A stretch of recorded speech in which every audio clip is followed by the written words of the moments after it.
तो बच्चों देखो, आज हम लोग सीखेंगे आयोडोमेट्रिक या फिर आयोडीमेट्रिक। एक्चुअल में दोनों में ज़्यादा कोई डिफरेंस है नहीं, मतलब आप अगर न्यूमेरिकल सॉल्व करने के लिए दोनों को एक भी समझ लोगे तब भी कोई फर्क नहीं पड़ेगा। तो क्या है, क्या कॉन्सेप्ट, इसको समझते हैं। तो देखते हैं कि इसमें क्या होता क्या है। तो देखो, आपके पास यहाँ पे क्या होगा, इस वाले कॉन्सेप्ट में एक ऑक्सीडाइजिंग एजेंट होगा। कौन सा? कोई भी हो सकता है, ये हमारा मतलब कि क्वेश्चन में दिया रहेगा। कोई भी ऑक्सीडाइजिंग एजेंट हो सकता है, इवन फेरिक ऑक्साइड भी हो सकता है, मतलब वीक ऑक्सीडाइजिंग एजेंट भी चलेगा। फेरिक ऑक्साइड हो सकता है, क्यूप्रिक ऑक्साइड हो सकता है, H2O2 भी हो सकता है, ओजोन भी हो सकता है, KMnO4। तो यहाँ पे हमारे पास एक ऑक्सीडाइजिंग एजेंट होगा जिसका रिएक्शन हम लोग करेंगे I- के साथ, ठीक है। तो वो I- भी लिखा हो सकता है, Ki भी लिखा हो सकता है, NaI भी लिखा हो सकता है। और आप लोगों को पता है कि K का वैसे भी कोई काम धाम तो होता नहीं, K ऐसे टाइम पास करने के लिए आ जाता है। तो K लिखा है या नहीं लिखा है, इससे आपको कोई फर्क ही नहीं पड़ना चाहिए। तो यहाँ पे देखो क्या होगा, जो ऑक्सीडाइजिंग एजेंट है इसका क्या होगा, रिडक्शन, ठीक है। तो यहाँ पे क्या होगा, इसका रिड्यूस्ड प्रोडक्ट। अरे जो भी होगा भाई, इसका जो भी होगा वो तो डिपेंड करेगा क्वेश्चन पे। और I- का देखो, इसका क्या हो रहा है, आराम से सोचो, इसका हो रहा है रिडक्शन, तो इसका क्या होगा, ऑक्सीडेशन। तो यहाँ पे जो I- होगा वो ऑक्सीडाइज हो जाता है I2 में, ठीक है। तो आयोडोमेट्री में क्या होगा, एक ऑक्सीडाइजिंग एजेंट होगा, कोई भी हो सकता है, तो वो I- को ऑक्सीडाइज करेगा I2 में, और खुद क्या होगा, रिड्यूस। तो रिड्यूस हो गया, इसको ऑक्सीडाइज कर दिया। अब दोनों में देखो डिफरेंस क्या समझ लेते हैं। I2 जो बन रहा है, मतलब I2 जो बन रहा है वो क्या है, नॉन पोलर है, ठीक है। तो वो नॉन पोलर है, आपको पता ही, नॉन पोलर मॉलिक्यूल, तो इसको वाटर में डिसॉल्व करने के लिए इसको पोलर में कन्वर्ट करते हैं और फिर हम लोग रिएक्शंस को आगे प्रोसीड करते हैं। और आयोडीमेट्री में ऐसा कुछ नहीं करते, वहां पे सीधा सीधा सॉल्व करते हैं। तो डिसॉल्व किया नहीं क्या, एक्चुअल में से क्वेश्चन का कोई लेना देना ही नहीं। तो पर मैं डिफरेंस बता देता हूँ फिर से एक बार। देखो, ये नॉन पोलर है तो ये वाटर में सॉल्युबल नहीं होता। तो कई बार हम लोग इसको क्या करते हैं, I2 का रिएक्शन I- के साथ करते हैं और I3- बनाते हैं। तो ये जो होगा ये वाटर में सॉल्युबल हो जाता है, फिर इसका आगे यूज करते हैं, ठीक है। पर ये देखो, ये जो I- है वो I- से रहा, तो वैसे भी उसका मतलब समझ लो ना रिड्यूस और ना ऑक्सीडाइज, तो वैसे उसका कोई रोल होता नहीं है। तो बस इसको सॉल्युबल करने के लिए, इसको इस फॉर्म में कन्वर्ट करते हैं। बाकी हम लोगों का जो न्यूमेरिकल आता है, जो क्वेश्चन आते हैं, उसमें इस चीज़ का कोई भी रोल नहीं होता है। तो आयोडोमेट्री में क्या होता है, इसको सॉल्युबल करते हैं, और आयोडीमेट्री में क्या होता है, कुछ नहीं करते, सीधा सीधा रिएक्शन को कर देते हैं। तो हम लोग भी सीधा सीधा रिएक्शन को कर देते हैं। अरे क्या जरूरत है सॉल्व करने की, मतलब क्या जरूरत है उसको सॉल्युबल करने की। आप करना चाहो तो कर लो, लिखना चाहो तो लिख लो कि लिखो I2 is non-polar in nature, so it is converted into polar molecule so that it is soluble in water। तो इसको वाटर में सॉल्युबल करने के लिए करना पड़ता है, ठीक है। तो ये काम करना पड़ता है। तो हम लोगों का मेन मॉलिक्यूल क्या, I2। अब इसमें क्वेश्चन आता है कि सर इसमें अलग बात क्या है। तो इसमें अलग बात तो ये है कि आपको ऑक्सीडाइजिंग एजेंट के बारे में पूछेगा और इसके बारे में कुछ दिया हुआ नहीं रहेगा। फिर आप बोलोगे सर सॉल्व कैसे होगा, फिर आपको कुछ और इन्फॉर्मेशन देगा। देखो होता क्या है, I2 जो बनेगा इसका रिएक्शन करवाया जाता है Na2H2O3, इसको बोलते हैं दिस इज हाइपो सोल्यूशन।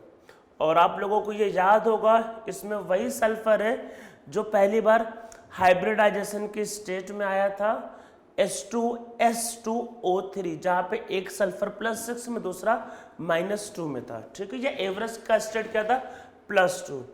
जब आप इसका रिएक्शन करते हो तो इससे क्या बनता है, इससे बनेगा NaI और क्या बनेगा, Na2S4O6।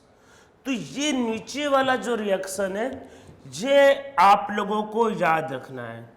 तो क्वेश्चन में क्या होता है पहले समझ लो। क्वेश्चन में आपको इसके बारे में इंफॉर्मेशन दिया रहेगा, इससे आप इसका इंफॉर्मेशन निकालोगे, इसको यहाँ पुट करोगे तो उससे आपको उसका इंफॉर्मेशन आएगा। आप जब किसी एक रिएक्शन की वैल्यू दूसरे रिएक्शन में पुट करने वाले हो तो मैं जो बताने जा रहा हूँ बहुत इंपॉर्टेंट है, और ऐसे क्वेश्चन सिर्फ और सिर्फ जे एडवांस में पूछे जाते हैं। अगर एक रिएक्शन से दूसरे रिएक्शन में अगर आपको कभी कुछ पुट करना है तो हमेशा मोल को पुट करना, इक्विवेलेंट को पुट मत करना। मतलब ऐसा मत करना, देखो यहाँ पे कई ऐसा नहीं कि हमेशा गलत आएगा, कई बार सही आ सकता है, पर होता क्या है कि आप पता चला यहाँ पे आयोडीन का इक्विवेलेंट निकाले और आपने यहाँ पे रख दिया, तो देखो होता क्या है कि जो इक्विवेलेंट होता है वो रिएक्शन पे डिपेंड करता है। जैसे आप लोग पहले आराम से सोचो, स्टार्टिंग में क्या पढ़ाया गया था? Mole concept. मैंने एक टॉपिक पढ़ा था रिएक्शन इन सीरीज। मैंने कहा था कि जो पहले वाले का जो भी प्रोडक्ट होगा उसका जो भी मोल निकलेगा, उसको जो भी मोल निकलेगा पहले वाले रिएक्शन का जो भी प्रोडक्ट का मोल निकलेगा उसको उठा के नीचे वाले रिएक्शन में रख देना, सॉल्व कर देना। तो मोल के बारे में यही कहा था भाई, जो बनेगा उसको नीचे वाले में रख देना, ठीक है। पर इक्विवेलेंट क्या होता है? वो होता है mole into valency factor. Valency factor क्या होता है? रिएक्शन टू रिएक्शन चेंज होता रहता है। अगर रिएक्शन टू रिएक्शन चेंज होता रहता है तो नंबर ऑफ इक्विवेलेंट भी क्या होगा? चेंज होता रहेगा। अब आप स्टार्टिंग में सोचो, मैंने तो मोल बताया था कि भाई जो भी है कि मोल इसका जो भी निकलेगा उसको यहाँ पे रख के सॉल्व कर सकते हो। मोल में तो यही बताया था कि जो भी पहले वाले का प्रोडक्ट होगा आप उसको यहाँ पे रख के सॉल्व कर सकते हो, ठीक है। मोल में ऐसा मैंने कभी कुछ नहीं कहा। पर आप जब इक्विवेलेंट की बात करोगे तो यहाँ पे वैलेंसी फैक्टर आ जाएगा। वैलेंसी फैक्टर रिएक्शन के अकॉर्डिंग चेंज होता है, तो इसीलिए ये आदत आपको कभी भी नहीं डालनी है कि आयोडीन का इक्विवेलेंट निकाला और यहाँ पे रखा। इक्विवेलेंट रखने से क्वेश्चन गलत भी हो सकता है, ठीक है। तो इसमें नीचे लिख लेते हैं, इसमें नीचे लिखो, तो नीचे लिखो if two reaction are in series always use mole of product as the mole of reactant in the other reaction. Mole of product as the mole of reactant in other reaction. Never use number of equivalent का use मत करना। मतलब ये मत करना कि इसका equivalent निकाल के यहाँ पे रख दिया तो उससे मतलब ऐसा मैं नहीं कह रहा कि हमेशा गलत होगा, पर उससे गलत हो सकता है। तो कैसे होगा आज हम लोग वैसे क्वेश्चन देखेंगे, ठीक है। तो देखो होगा क्या, इसके बारे में इंफॉर्मेशन दिया रहेगा। तो इसका क्या हो रहा है? देखो इसका हो रहा है ऑक्सीडेशन, पहले समझ लेते हैं। इसका क्या हो रहा है? रिडक्शन। इसके बारे में इंफॉर्मेशन दिया रहेगा। और हाँ, इसका वैलेंसी फैक्टर देखो, यहाँ पे देखो जो सल्फर का स्टेट है ये +2 है और यहाँ पे सल्फर का स्टेट है 2.5। अरे निकाल के देखो वही आएगा। तो इसका मतलब, और आयोडीन जो है, आयोडीन का स्टेट यहाँ पे क्या है? 0 और यहाँ पे क्या है? -1। तो इसका जो वैलेंसी फैक्टर किसका? इसका कितना है? 2। तो इसका वैलेंसी फैक्टर 2 है। ये +2 से जा रहा है 2.5 में, हाफ का चेंज है। तो इसका वैलेंसी फैक्टर कितना है? 0.5 नहीं 111। अरे 2 सल्फर है ना भाई, एक सल्फर 2 से जा रहा है 2.5 में, तो हाफ का चेंज एंड 2 सल्फर के लिए 1 का चेंज। तो इसका वैलेंसी फैक्टर 1 होगा। तो देखो क्वेश्चन में होगा क्या, क्वेश्चन में इसका मोल या जो भी होगा मोलैरिटी दिया रहेगा, उसका यूज करके देखो वैलेंसी फैक्टर। ये रिएक्शन क्या करना है? ये रिएक्शन आप लोगों को याद रखना है, किसी भी एग्जाम में ये रिएक्शन नहीं दिया जाता है। स्पेशली इस पे क्वेश्चन जे एडवांस में आता है, जेई मेन और नीट में तो आता भी नहीं है, एडवांस में तो दिया ही नहीं रहता है। उनको ये मान के चलते कि आपको सब पता है। तो इसका वैलेंसी फैक्टर 1 होता है, इसके बारे में मोल का इंफॉर्मेशन दिया रहेगा। इसका यूज करके आप इसका मोल निकालोगे, इसके मोल को यहाँ पे पुट करोगे तो उसका मोल निकालोगे। तो कैसे इस रिएक्शन को बैलेंस करना, देखो समझो। इसमें शॉर्टकट ट्रिक मत अप्लाई करना, फंस सकते हो। मैं जो बता रहा हूँ उसका यूज करो। इसके बारे में इंफॉर्मेशन दिया रहेगा, वैलेंसी फैक्टर गिवन है, उस इंफॉर्मेशन का यूज करके इसका वैलेंसी फैक्टर पता है, इसका मोल निकालना, इसके मोल को यहाँ रखना और इस रिएक्शन को बैलेंस करना। बैलेंसिंग इसीलिए पढ़ाया गया है। बैलेंस करने के बाद क्या होता है, सबके मोल अपन इक्विवेलेंट सेम होते हैं। इसका मोल पता होगा, सॉरी, सबके मोल अपन क्या होता है, कोफिशिएंट, सबके मोल अपन स्टोइचियोमेट्रिक कोफिशिएंट क्या होता है, सेम होते हैं। इसका मोल पता होगा, उसका मोल निकल जाएगा। तो ये लॉजिक आप लोगों को यूज करना है, ठीक है। तो याद रखना है कि हाइपर सॉल्यूशन जो होता है उसका जो वैलेंसी फैक्टर होता है वो आपके पास 1 होता है। अब एक बहुत इंपॉर्टेंट बात हाइपर सॉल्यूशन के बारे में,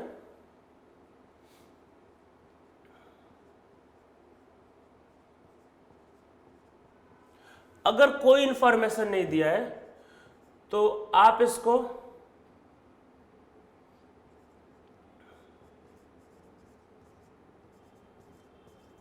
यहां पे लेके जाओगे, ठीक है। पर अगर आपसे कोई पूछे कि ये मान लो कोई इंफॉर्मेशन नहीं दिया कि मीडियम एसिडिक के बेसिक है, तो नॉर्मली उसी में जाता है, ठीक है।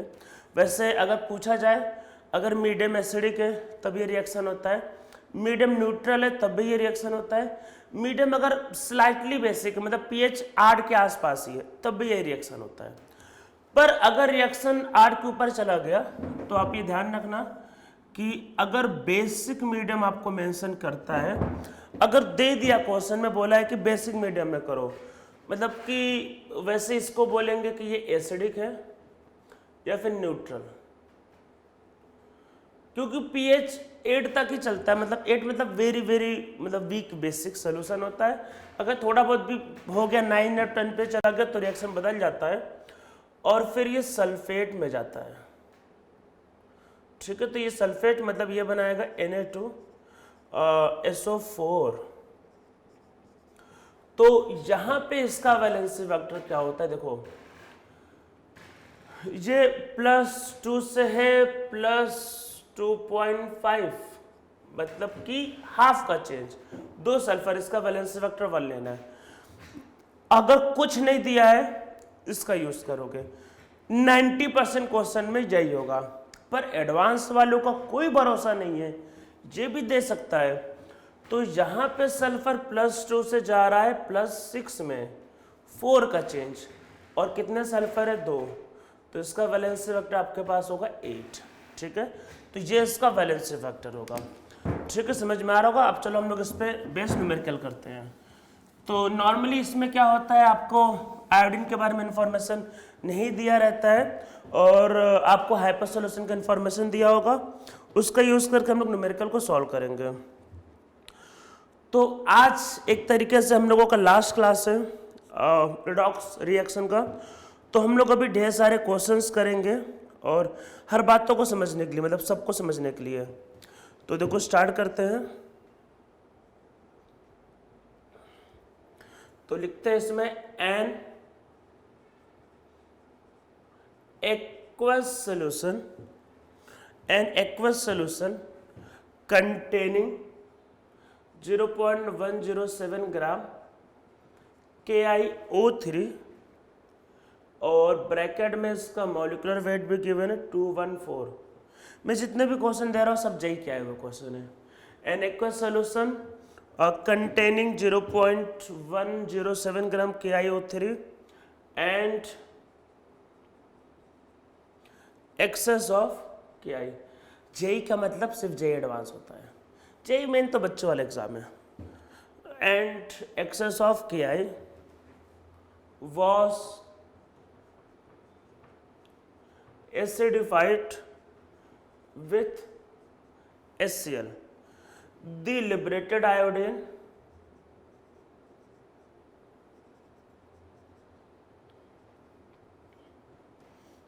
require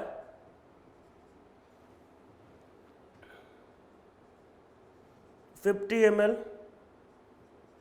Na2S2O3 solution, ठीक है। बोल रहा है the liberated iodine require 50 ml Na2S2O3 solution, और ठीक है फाइंड करना है, find molarity of Na2S2O3 solution. और एक बहुत अच्छी बात इसमें है कि इन्होंने एक रिएक्शन भी दिया हुआ है। नॉर्मली जो कम होता है, मतलब एडवांस के पॉइंट ऑफ व्यू से तो कम ही होता है, पर इन लोगों ने एक रिएक्शन दिया हुआ है।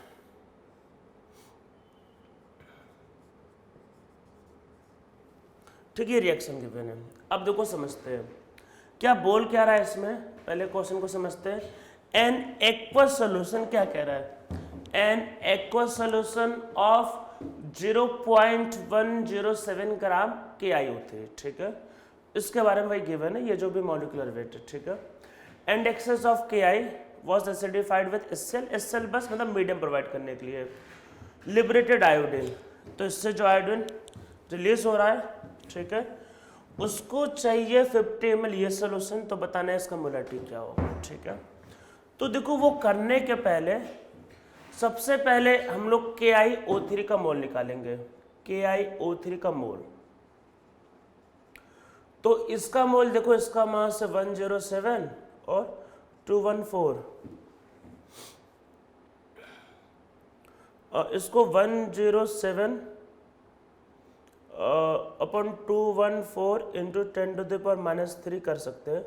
ये कटेगा तो आपके पास ये 2 आ जाएगा, तो इसको कर सकते हैं 5 इंटू 10⁻⁻4 मोल। ठीक है, ये इसका मोल आ गया।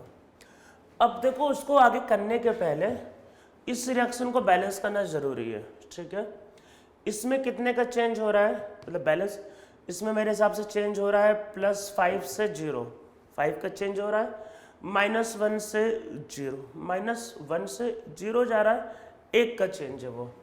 तो यहाँ पे 5 का मल्टीप्लाई और यहाँ पे 1।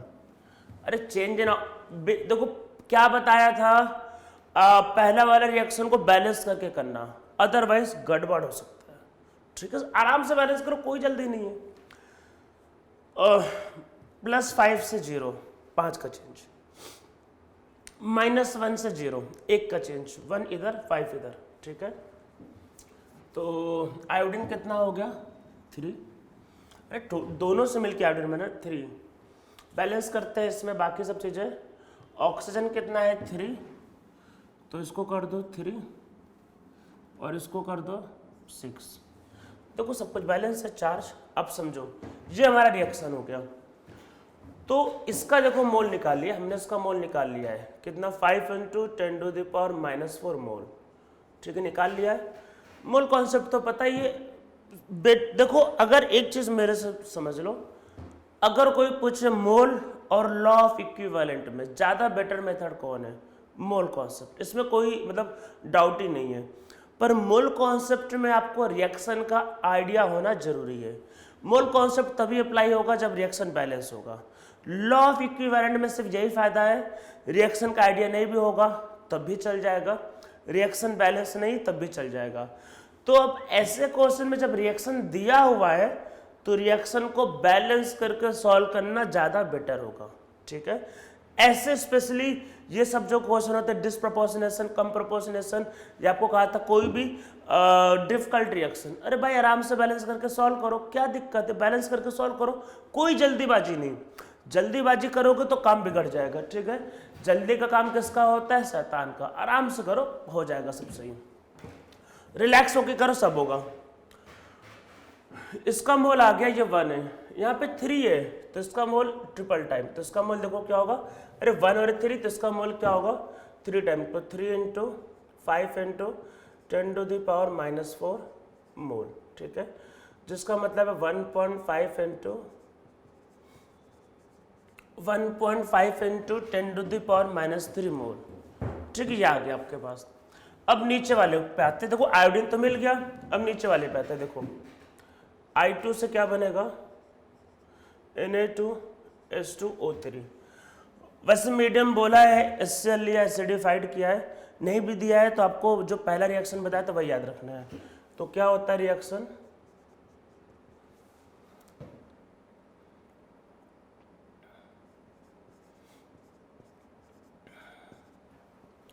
तो इसके देखो मोल मिल गए कितने, 1.5 इंटू 10⁻⁻3। इसका वैलेंसी फैक्टर, अरे अभी तो लिखवाया है 2, इसका वैलेंसी फैक्टर 1, अभी तो लिखवाया है। दोनों की इक्विवेलेंट सेम करो तो क्या होगा, number of equivalent of iodine will be equal to number of equivalent of Na2H2O3। तो दोनों की मतलब इक्विवेलेंट आपस में सेम होंगे, ठीक है। तो क्या होता है नंबर ऑफ इक्विवेलेंट, वही मोल के टर्म में करता है। देखो क्या होगा, मोल इनटू वैलेंसी फैक्टर, मोल इनटू वैलेंसी फैक्टर। सेकंड वाले का क्या होगा, मोलैरिटी के टर्म में करेंगे, तो हमको मोलैरिटी निकालना है। अगर आपने एक साइड मोल ले लिया तो याद रखना फिर वॉल्यूम को लीटर में ही लेना है। तो 50 ml गिवन है भाई, 50 ml दे रखा है। अरे इसके लिए क्या, मोल इनटू वैलेंसी फैक्टर, तो मोलैरिटी इनटू वॉल्यूम, वॉल्यूम को किस में लेना है, लीटर में, और इसका वैलेंसी फैक्टर 1। तो ये होगा आपके पास 1.2 इंटू 3 मतलब 3/50। बस ये इसका आंसर है। तो आप लोगों को मैं उम्मीद करता हूँ देखो समझ में आ गया होगा। कैलकुलेशन चेक कर लेना, मेरे हिसाब से कैलकुलेशन ये राइट होगा।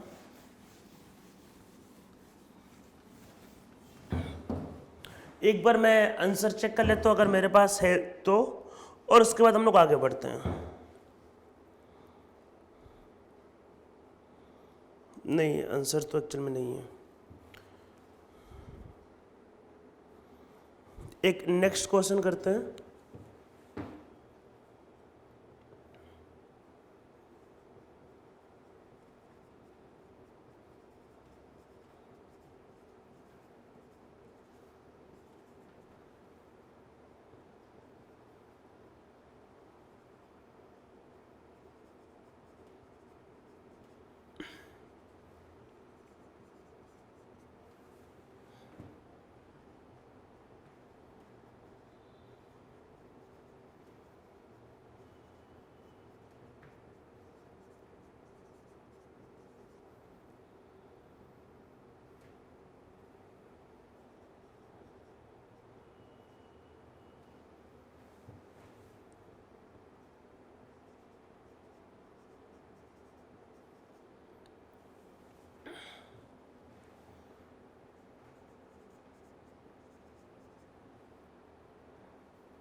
तो ये क्वेश्चन गिवन है और यहाँ पे भी थोड़ा सा आपको मतलब थोड़ा सा नहीं मतलब एक रिएक्शन गिवन है। देखो एक बात को ध्यान रखना, पहले रिएक्शन को मैं लिख देता हूँ। क्या कह रहा है, 1 liter mixture of ozone and O3 at STP was allowed to react with an excess of Ki solution and I2 liberated require 40 ml 0.1 m hyper solution Na2H2O3 solution, find volume percentage of ozone and mixture। और एक reaction given है।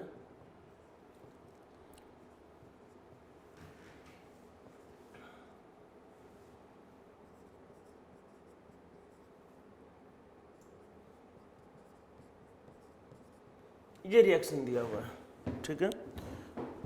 अब देखो हम लोग इसको करते हैं। सबसे पहले देखो समझते हैं कि देखो अच्छा कॉन्सेप्ट क्या बताया था आयोडोमेट्री में। एक ऑक्सीडाइजिंग एजेंट होता है, वो ऑक्सीडाइजिंग एजेंट आयोडीन को क्या करता है, ऑक्सीडाइज, I- ऑक्सीडाइज करता है। मैंने ऑक्सीडाइजिंग एजेंट में कहा था वीक भी हो सकता है, स्ट्रॉन्ग भी हो सकता है, कोई भी हो सकता है। देखो यहाँ पे दो है, ऑक्सीजन एंड ओजोन। देखो ऑक्सीजन एंड ओजोन में क्या होता है, ओजोन एक बहुत स्ट्रॉन्ग ऑक्सीडाइजिंग एजेंट होता है। ओजोन मतलब कि देखो ओजोन में 3 ऑक्सीजन है। ओजोन मतलब कि बेचैन होता है एक ऑक्सीजन को छोड़ने के लिए, मतलब ओजोन तड़प रहा है एक ऑक्सीजन, भाई ले लो ले लो ले लो। तो ओजोन वही एक ऑक्सीजन को रिलीज करके O2 बनाता है, मस्त स्टेबल गैस। तो ओजोन एक मतलब अच्छा खासा स्ट्रॉन्ग ऑक्सीडाइजिंग एजेंट होता है। दो गैस को याद रखना है, ओजोन गैस तो नहीं बल्कि भी लिक्विड होगा H2O2। ओजोन एंड H2O2 याद रखना एक अच्छे खासा स्ट्रॉन्ग ऑक्सीडाइजिंग एजेंट होते हैं। ओजोन एक्चुअल में पॉइजनस गैस है, वो एक अच्छा खासा ऑक्सीडाइजिंग एजेंट होता है, मतलब बेचैन है वो ऑक्सीजन को रिलीज करने के लिए। आयोडीन को देखा, उसने उसको तुरंत ऑक्सीडाइज किया, खुद रिड्यूस हो गया। ठीक है, तो ये इसमें रिएक्शन है। अब क्या इंफॉर्मेशन गिवन है देखते हैं। देखो 1 litre mixture of oxygen and ozone, मतलब कि भाई मोल कॉन्सेप्ट वाला यूज करना है, मतलब कि ऑक्सीजन एंड ओजोन को मिला के। देखो मोल कितना गिवन है 1/22.4, अरे दोनों को मिला के, ठीक है। And was allowed to mole क्या रहा है react with an excess of KI solution एंड I2 liberated require 40 ml 0.1 m, ठीक है ये सोल्यूशन। तो परसेंटेज बताना ओजोन का क्या होगा, कोई दिक्कत नहीं। ये रिएक्शन तो देखो बैलेंस है। अगले वाले को करते हैं।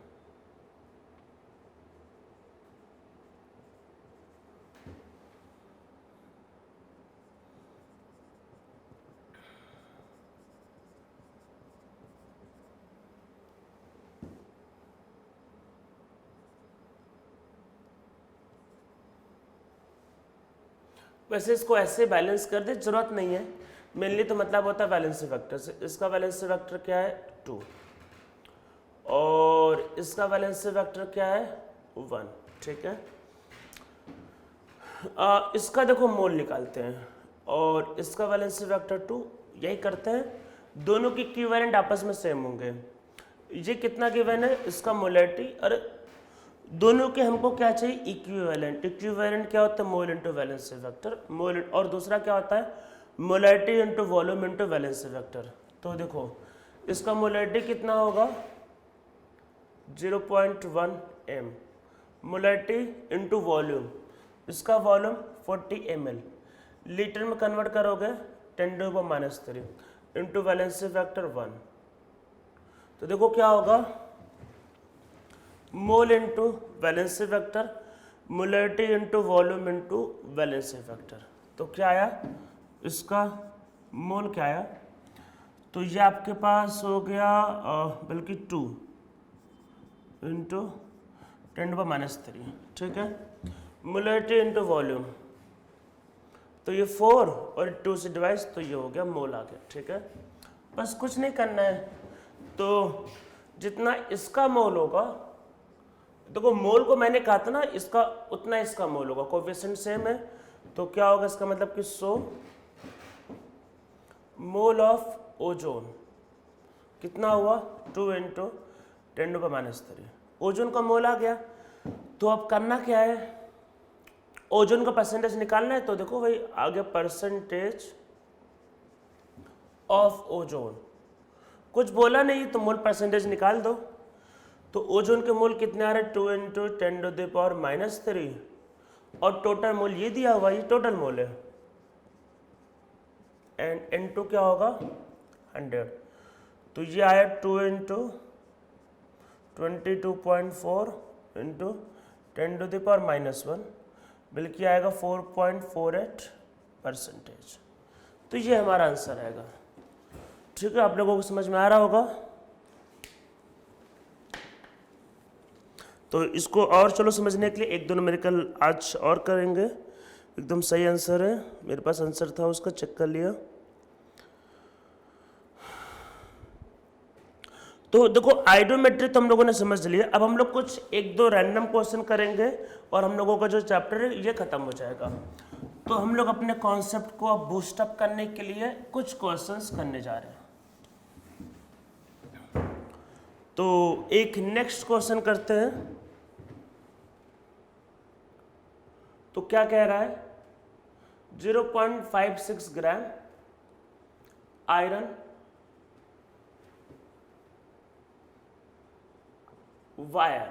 iron wire was dissolved in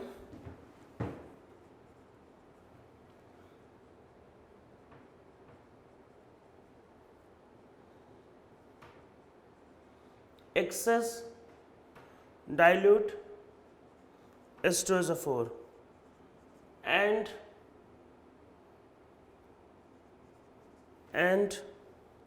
solution was made up to 100 ml, ठीक है।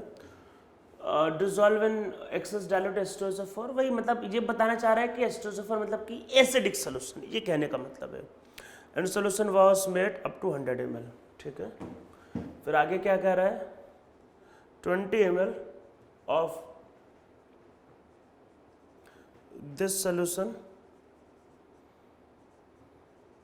require 30 ml N/30 K MnO4 solution for exact oxidation। तो बताना क्या है, find percentage purity of iron in wire, ठीक है। तो हमको आयरन की प्यूरिटी बताना है वायर में कितना होगा। तो आप लोग ये भी कह सकते हो कि ये जो क्वेश्चन है ये बैक टाइट्रेशन का है, लिखने को तो लिख सकते हो, तो ये बैक टाइट्रेशन भी बोला जा सकता है। कई बार बच्चों को ये वर्ड सुन के बहुत मजा आता है, इसलिए मैंने बोल दिया बैक टाइट्रेशन का भी ये क्वेश्चन बोला जा सकता है। तो देखो हम लोग इस क्वेश्चन को देखो सॉल्व करते हैं। तो देखो यहाँ पे क्या होगा, क्या कह रहा है, 0.56 gram iron was dissolve in excess of dilute H2SO4। देखो आयरन मेटल है और आप लोगों को ये पता होगा कि अगर आप मेटल को किसी भी एसिड में डालते हो, इवन मैंने इस पर एक acid base and salt lecture भी बना रखा है, तो आपको पता ही होगा किससे बन जाएगा, FeSO4 और हाइड्रोजन गैस रिलीज हो जाएगा, ये बात को ध्यान रखना है। तो आयरन को डिसॉल्व किया, आयरन वायर है। देखो सबसे पहली बात तो ये एक तरीके से बैक टाइट्रेशन का क्वेश्चन है, आयरन वायर है, हमको नहीं पता वो मतलब वो वायर है, मतलब हमको एक्चुअल में नहीं पता कि आयरन कितना है। तो एक काम करते हैं, यहाँ पे ले लेते हैं, let mass of iron is x gram, ठीक है, x ग्राम ले लेते हैं। 0.56 ग्राम आयरन को हमने डिसॉल्व किया एक्सेस ऑफ वही H2SO4 में, ठीक है, डिसॉल्व किया मान लेते हैं, और फिर इसको मेड किया, देखो मतलब बनाया। अब देखो है क्या कि सोल्यूशन वाज मेड 100 ml, तो हमने क्या किया, देखो ये 100 ml का समझो पहले FeSO4 का सोल्यूशन है। तो ये बात समझो पहले, आयरन वायर को आपने H2SO4 में डिसॉल्व किया है तो उससे FeSO4 बन जाएगा। ये रिएक्शन आपको पता होना ही चाहिए एक्चुअल में। तो FeSO4 बन जाएगा, इससे ध्यान रखना आपके पास। तो यहाँ पे आपके पास क्या बना, FeSO4, ठीक है, बन गया आपके पास। अब इसके बाद देखो आपके पास क्या होगा, इसमें ये जो FeSO4 है इसका रिएक्शन हम लोग करवाएंगे। एक काम करते हैं कि लेट मास ऑफ FeSO4 ले लेते हैं, कि FeSO4 के बल्कि मास को नहीं, चलो ऐसे ही रहने देते हैं, एक मास को ले लेते हैं, या FeSO4 प्लस के MnO4, आगे जो भी होगा, ये एक ऑक्सीडाइजिंग एजेंट है और इसका क्या होगा, ऑक्सीडेशन, अरे इसका रिडक्शन होगा। अगर ऑक्सीडेशन होगा तो आयरन +2 से जाएगा +3 में, इसका वैलेंसी फैक्टर होगा 1।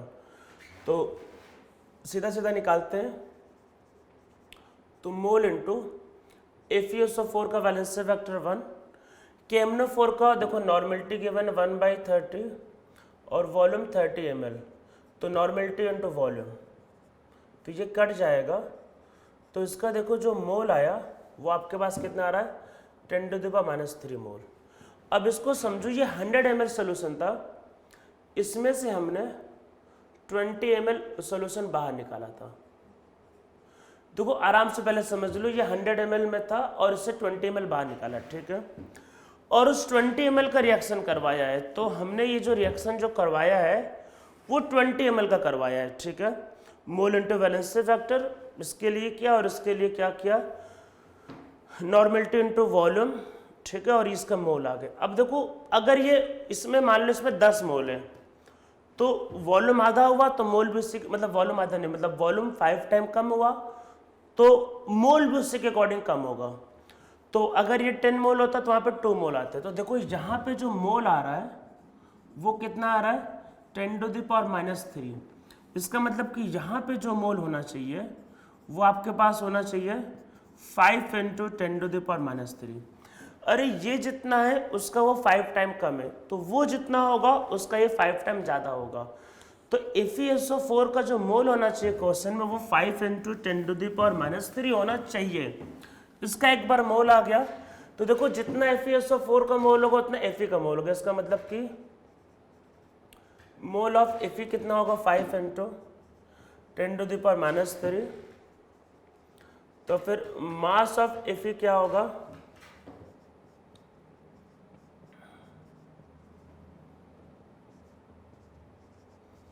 तो इसका मतलब कि वायर में आयरन कितना, 50%। तो इसका मतलब क्या होगा, परसेंटेज आयरन इन वायर, तो वो आपके पास 0.28 और टोटल कितना था 0.56 × 100, तो वो आपके पास कितना है 50%। ठीक है, तो आपके पास ये इसका आंसर होगा। तो हम लोग चलो एक दो क्वेश्चंस और कर लेते हैं इस कॉन्सेप्ट को, मतलब इस चैप्टर को खत्म करने के पहले। तो चलो एक मतलब थोड़े अलग से और थोड़े से डिफिकल्ट क्वेश्चन करते हैं। तो क्या गिवन है क्वेश्चन में, पढ़ते हैं। 5 ग्राम sample of CaOH twice is dissolved in 50 ml 0.5 n HCl। ठीक है, solution. The excess of HCl is back titrated with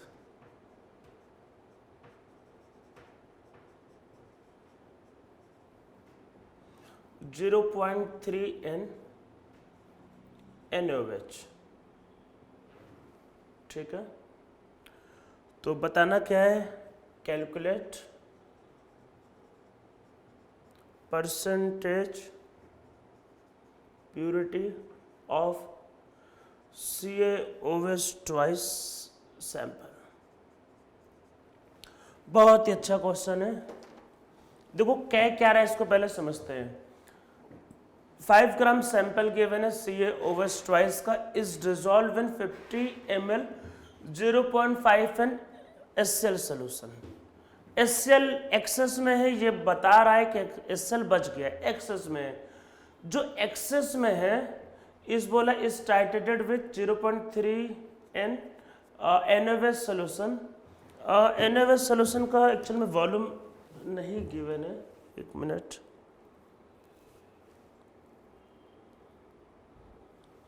हाँ, is titrated with 0.3 n 10 ml NaOH solution. 0.3 n 10 ml NaOH solution, calculate percentage purity of solution. तो ये हमारा question है। अब देखो इसमें होने वाला क्या, पहले इसको समझो। CaOH twice जो है उसमें आपने HCl मतलब HCl में मिलाया, तो जो HCl जो बच गया है उसका रिएक्शन हो रहा है NaOH के साथ। तो देखो जो टोटल HCl है उसमें से कितना बच गया है आप इस इंफॉर्मेशन का यूज करके निकाल लो, फिर बाकी जो होगा वो उसके साथ रिएक्शन करेगा। देखो समझो पहले CaOH twice था, इसका रिएक्शन हमने किया HCl के साथ। ठीक है, मान लो जो भी ऐसे समझो, एक एग्जांपल समझते कि मान लो उसके 5 मोल थे, 5 मोल में मान लेते इसके 3 मोल यहाँ पे रिएक्शन में चलेगा, समझ रहे हैं सिर्फ। तो कितने मोल बच गए, 2, तो वो 2 मोल इसके साथ रिएक्शन कर रहे हैं। तो जितना भी HCl है उसमें से जो बच गया वो इसके साथ रिएक्शन करने जा रहा है। तो पहले वही देखते हैं कि कितना बच गया, तो बचे हुए को माइनस कर दो गिवन वाले में से, तो जो अमाउंट होगा वो क्या होगा, इसके साथ रिएक्शन करेगा। तो देखो समझो, इसके रिएक्शन HCl के साथ होगा, तो जो HCl जो बच गया उसका रिएक्शन किसके साथ हो रहा है, NaOH के साथ, ये रिएक्शन होने जा रहा है। ठीक है, तो वही पहले करते हैं। देखो तो HCl जो बच गया इसका इक्विवेलेंट निकालते, तो देखो करते हैं number of equivalent of HCl left. तो HCl का नंबर ऑफ, मतलब जो इक्विवेलेंट जो बच गया, नंबर ऑफ इक्विवेलेंट या लेफ्ट लिख लेते हैं, नंबर ऑफ इक्विवेलेंट और number of equivalent left of HCl, number of equivalent left of HCl का कितना इक्विवेलेंट बच गया इसको देखते हैं। ठीक है, तो HCl का कितना इक्विवेलेंट बच गया इसको देखते हैं। तो ये कैसे पता चलेगा कि इसका कितना इक्विवेलेंट बच गया, तो इसका देखो कितना गिवन है, NaOH का गिवन है। ये देखो HCl जो बच रहा है उसका रिएक्शन NaOH के साथ हो रहा है, तो NaOH का जितना भी इक्विवेलेंट होगा वो HCl जो बच रहा है उसके इक्वल होगा। तो ये कितना होना चाहिए, 0.3 N × 30। ठीक है, मिली इक्विवेलेंट ही कर लेते हैं। वैसे नंबर ऑफ ये मिली इक्विवेलेंट होगा, ध्यान रखना, क्योंकि हम लोग ml के टर्म में कर देते हैं मिली इक्विवेलेंट। तो ये कितना आएगा, 3। तो 3 मिली इक्विवेलेंट ये आपके पास बच गया है। ठीक है, अब देखो है क्या, number of milli equivalent of HCl given. तो हमको कितना दे रखा था, वो आपके पास गिवन था, उसका नॉर्मेलिटी 0.5 N और उसका वॉल्यूम कितना है 50 ml। तो कितना गिवन था ये आपके पास, ये गिवन था 25 मिली इक्विवेलेंट, ये गिवन था।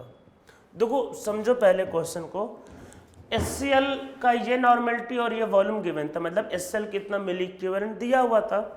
जो HCl बच गया है उसका रिएक्शन हो रहा है NaOH के साथ, तो NaOH का जितना भी इक्विवेलेंट होगा उतना ही HCl जो बचा हुआ है उसका इक्विवेलेंट होना चाहिए। मतलब कि HCl का 3 मिली इक्विवेलेंट बच गया है। मिली इसलिए लिख रहे हैं क्योंकि हमने वॉल्यूम को ml में लिया हुआ है। तो 25 मिली इक्विवेलेंट दिया हुआ था, 3 मिली इक्विवेलेंट बच गया है। इसका मतलब कि number of milli equivalent of HCl react with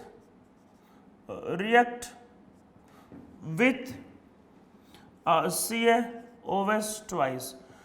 तो 25 मिली इक्विवेलेंट दिया था, 3 माइनस हो गया, तो ये है 22 मिली इक्विवेलेंट। तो ये कितना है, 22 मिली इक्विवेलेंट है, ये बात को ध्यान रखना। तो 25 मिली इक्विवेलेंट दिया हुआ था, 3 मिली इक्विवेलेंट बच गया है, तो मतलब कि 22 मिली इक्विवेलेंट रिएक्शन में गया होगा। तो इसका मतलब ये है कि HCl जो उसके साथ रिएक्शन कर रहा है ये कितना है, 22 मिली इक्विवेलेंट। ठीक है, समझ में आ रहा, तो मैं इसको इरेज कर देता हूं। तो अब देखो आपको पता ही है कि किसी भी रिएक्शन में इक्विवेलेंट सेम होते हैं। अगर HCl जो है रिएक्शन में जा रहा है 22 मिली इक्विवेलेंट, तो इसका मतलब कि इसका मिली इक्विवेलेंट भी कितना होना चाहिए, यही होना चाहिए।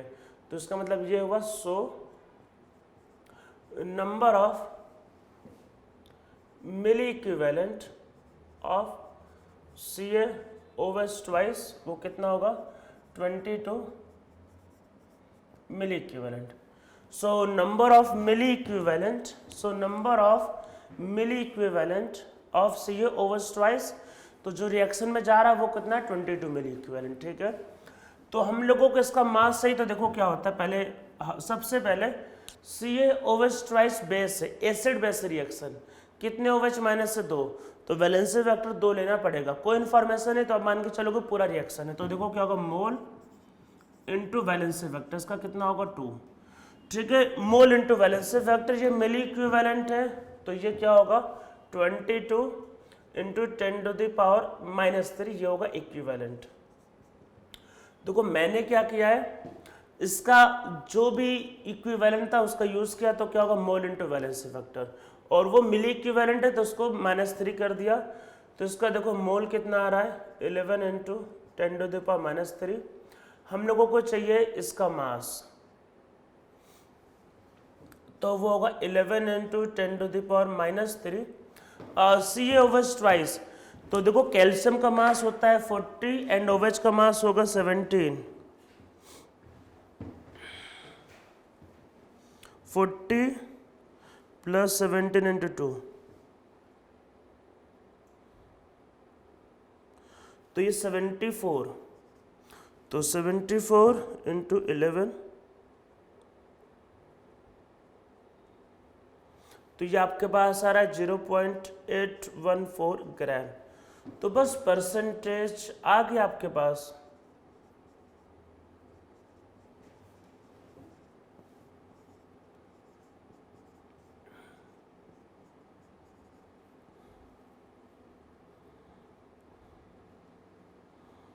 तो ये आ रहा है 16.28%। ठीक है, आप लोगों को देखो समझ में आया होगा ये। तो हाँ, मेरे हिसाब से इसका आंसर आएगा। ठीक है, मैं एक बार आंसर चेक कर लेता हूँ कि वैसे जेई का ही क्वेश्चन है।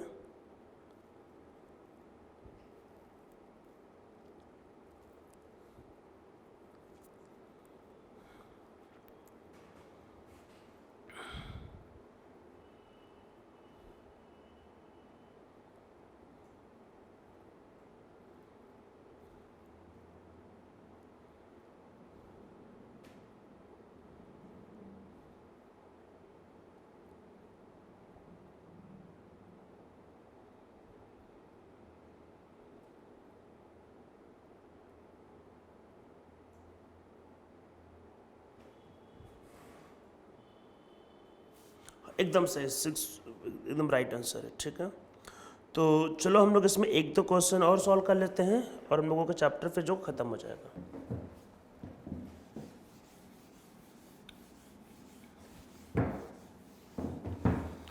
एक क्वेश्चन देखो अभी और करते हैं पहले।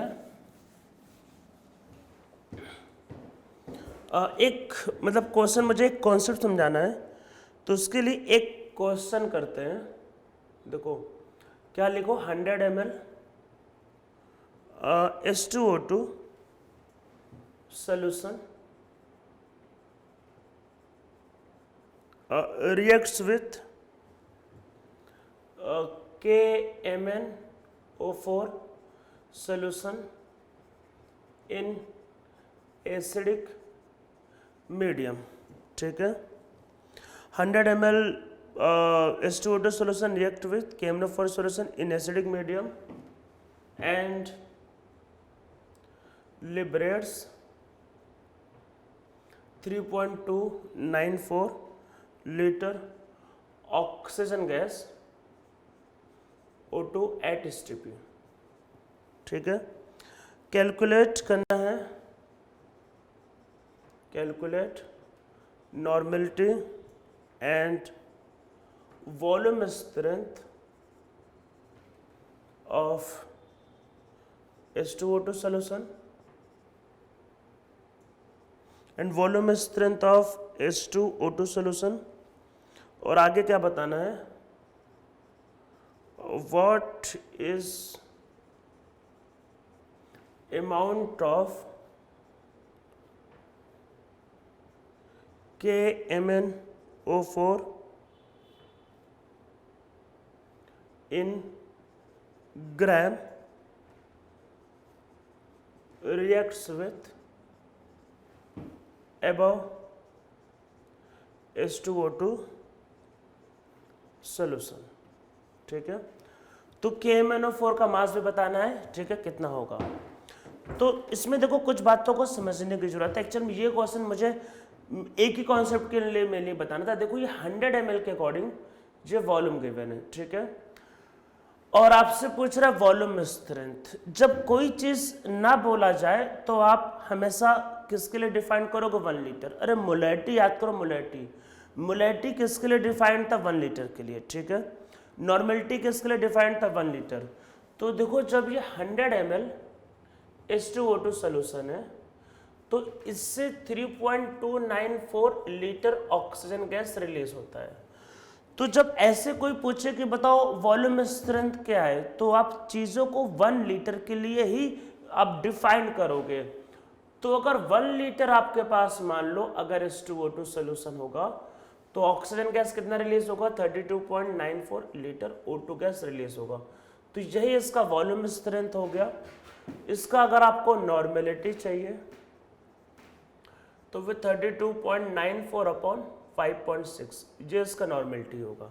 ठीक है, अब रिएक्शन करेंगे तो क्या होगा, देखो आपके पास, तो आपके पास क्या होगा, number of equivalent of KMnO4 equal होगा किसके, नंबर ऑफ इक्विवेलेंट ऑफ किसके, H2O2 के। ठीक है, मीडियम एसिडिक गिवन है तो इसका मोल और इसका वैलेंसी फैक्टर 5, और इसका देखो नॉर्मेलिटी कितना गिवन है, 32.94 बाई 5.6। अरे नॉर्मेलिटी का फॉर्मूला बताया था ना, वॉल्यूम स्ट्रेंथ अपॉन 5.6। तो 100 ml सोल्यूशन देखो रिएक्ट कर रहा है, पहले स्टोरी समझ लो, 100 ml सोल्यूशन रिएक्ट किया है, तो क्योंकि मोल के टर्म में किया है तो वॉल्यूम को लीटर में लेना पड़ेगा, तो ये होगा 0.1। तो इससे इसका फिर मोल निकाल लो, और मास पूछा है तो मॉलिक्यूलर वेट से मल्टीप्लाई करना, तो आपका आंसर जो होगा वो आ जाएगा। ठीक है, आप लोगों को समझ में आ गया। तो हम लोगों का देखो ये जो चैप्टर ये कंप्लीट हो चुका है, तो हम लोगों ने यहाँ पे हर टाइप के केस कर लिए हुए हैं। तो हम लोगों का ये जो चैप्टर है जिसका नाम है आपका रिडॉक्स रिएक्शन, ये कंप्लीट हो गया है।